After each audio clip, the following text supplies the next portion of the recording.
Pemirsa, untuk mengetahui lebih lanjut permasalahan PPDB online dan apa saja evaluasinya, telah bersambung bersama kami melalui sambungan telepon Suyanta, Sekretaris Disdikbud Provinsi Jawa Tengah. Selamat siang, Pak. Selamat siang, Ya, Mbak. terima kasih Pak sudah bergabung bersama kami di Metro News hari ini.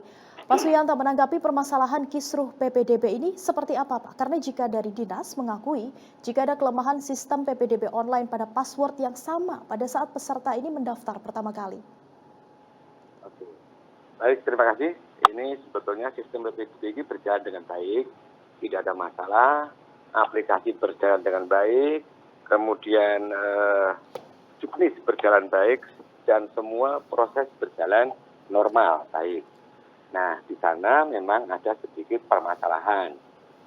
Permasalahan tersebut apa? Bahwa tahapan anak itu PPDB itu adalah pertama anak itu menginput datanya. Oke. Kemudian kalau sudah menginput, dia memverifikasi di sekolah sekalian mendapatkan akun atau token atau password. Begitu. Nah, begitu dia sudah mendapatkan dari pihak sekolah, pihak verifikator, maka yang bersangkutan PPD harus aktivasi akun. Nah, aktivasi akun itu otomatis mengganti password atau akun atau token itu menjadi password pribadinya, sehingga itu bersifat rahasia. Dalam juknis sudah kami jelaskan demikian. Nah, kemudian dalam perjalanannya ada anak-anak yang password atau tokennya itu bersama-sama. Oke, begitu bersama-sama, ada yang 7 orang bersama, ada yang 8 bersama, itu tidak mengubah. Nah, akhirnya password atau token siswa tersebut disalahgunakan oleh oknum-oknum yang nggak ngerti, kita belum tahu. Sehingga di last minute pendaftaran, anak-anak itu ada yang dilempar jauh, sehingga dalam pengumuman, sebelum pengumuman saja terlempar, dia sudah terlempar, tidak masuk dalam daftarnya itu. Ini yang terjadi. Nah, kemudian sampai kepada pengumuman. Oke? Oke, berarti Nah, lantas begini kami jelaskan, begitu ini sudah, bagaimana sikap Dinas Pendidikan? Ini sebetulnya sudah kami berikan rambu-rambu kepada cabang dinas. Jadi tadi cabang dinas dari Betul tadi menyampaikan 2 kasus, yaitu di cabang 13 itu di Kabupaten Batang dan cabang 6 itu di daerah Sragen, gitu ya tadi ya. iya betul. Nah, nampak berbeda kan? Sebetulnya perintah dari kami adalah sama. Oke, perintahnya adalah karena ini bukan kesalahan pada PPD, jadi akun itu ini bukan dihack, bukan dipakai orang lain, karena akun ini dipakai orang lain, karena tadi akun tadi yang harusnya bersifat pribadi, privasi, dan rahasia itu menjadi tidak rahasia. Ini kekeliruan pertama. Nah, karena ketidaktahuan siswa tersebut, apa sikap yang kami lakukan dari Dinas Pendidikan sampai hari ini tadi karena ada 2 sikap di bawah, meskipun sudah kita beri penjelasan cara-caranya, kemudian karena di lapangan berbeda, kami kumpulkan baru saja selesai, dan kami menghadirkan ada ombudsman, ada pihak inspektorat, ada pihak biro hukum Sekda Provinsi Jawa Tengah. Apa yang kami simpulkan bahwa karena akun ini dibajak oleh orang lain atau disalahgunakan orang lain, maka siswa-siswa yang akunnya tadi disalahgunakan, kita coba diaktifkan kembali, dihidupkan kembali pada posisi awal. Halo? Iya, Pak. Oke. Begitu sudah pada posisi hidup, ternyata ini ada anak yang begitu kita posisi, katakan saja dia menggunakan jalur prestasi, katanya begitu ya, prestasi. Yang diterima terakhir nilainya katanya 32. Oke. Kalau ini kita hidupkan lagi, ternyata nilainya di bawah 32, ya tetap tidak diterima. Oke. Tetapi kalau dia nilainya di atas 32, maka hak-hak CPD yang disalahgunakan oleh pihak lain tadi kita penuhi. Jadi yang datang itu nanti akan terkoreksi. Oke. Hasilnya akan sama seperti yang di Sragen. Begitu. Oke, baik. Berarti bisa kita tekankan bahwa kasus di Sragen dan juga Batang ini karena permasalahan yang sama, yaitu password ya Pak Iswayanto ya? Jadi password yang harusnya bersifat pribadi, Oke, rahasia, digunakan. dapat digunakan oleh orang lain. Nah, kalau kita Seperti melihat itu. Pak Suyanto dari kasus Sragen dan juga Batang, calon siswa pasti merasa dirugikan. Namun Ya. untuk di Batang ini tidak bisa diterima di SMAN 1 Batang, sedangkan Oke. di Sragen ini bisa. Apa Nah, alasannya? ini Karena mereka sama-sama bukan. korban oleh orang yang Ini tidak bertanggung jawab begitu. baik, baik.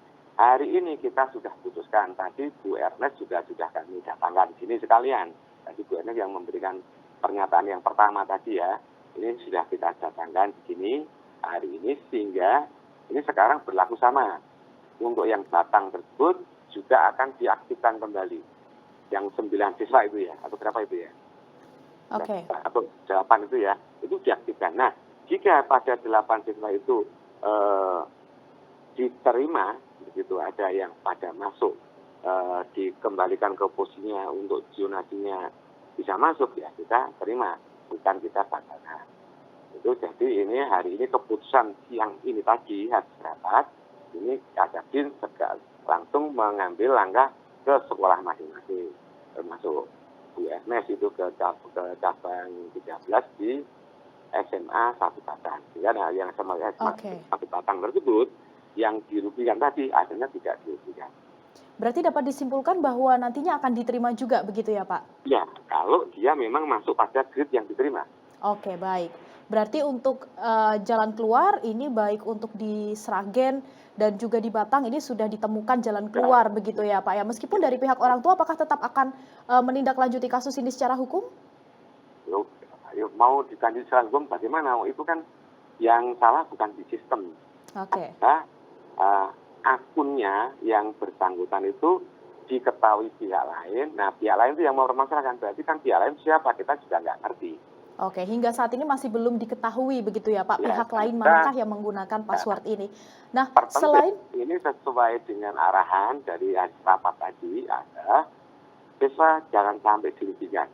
Jadi iya, seperti di Batang tersebut, siswa-siswa yang dirugikan itu Oke. dikembalikan haknya dan akan diterima. Oke, berarti nantinya sekiranya apakah diperlukan sosialisasi kembali mengenai hal ini Pak, agar tidak terjadi hal yang sama terulang kembali pastinya. Ini yang saya lakukan, yang saya sampaikan ini di sini tadi dari kita kan ada sekitar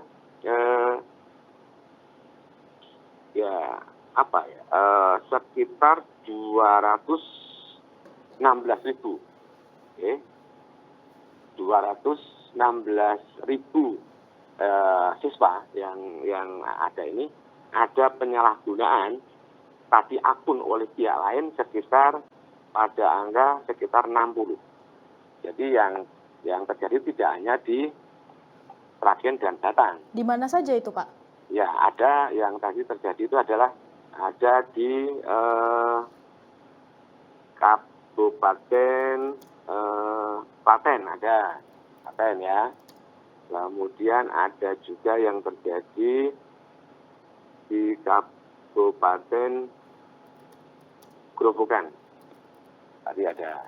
Dan semua Dengan kasus yang teratasi. sama kah Pak? Kasus yang sama. Kasus yang sama. Kemudian Ya. untuk win-win solusinya untuk di kabupaten dan Kabupaten Grobogan, apakah siswa nantinya juga akan diterima seperti di dua daerah lainnya? Iya, sama. Ini kan kami sudah kumpulkan ke 13 Kadin tadi kita kumpulkan untuk mengambil sikap bahwa setelah kami paparkan dengan Ombudsman, dengan Inspektorat, dengan Biro Hukum, maka kesimpulan yang diambil adalah siswa yang dirugikan tadi dikembalikan haknya. Oke, baik. Berarti sejauh ini bukan hanya di Sragen dan Batang, namun ada sejumlah daerah lain yang memiliki permasalahan yang sama dan sudah ditemukan jalan keluarnya begitu ya Pak Suyanto. Nantinya akan dilihat, akan dikembalikan haknya siswa-siswa tersebut untuk nantinya diterima di sekolah yang memang dituju begitu. Terima kasih banyak Pak Suyanto atas waktunya bergabung bersama kami di Metro News.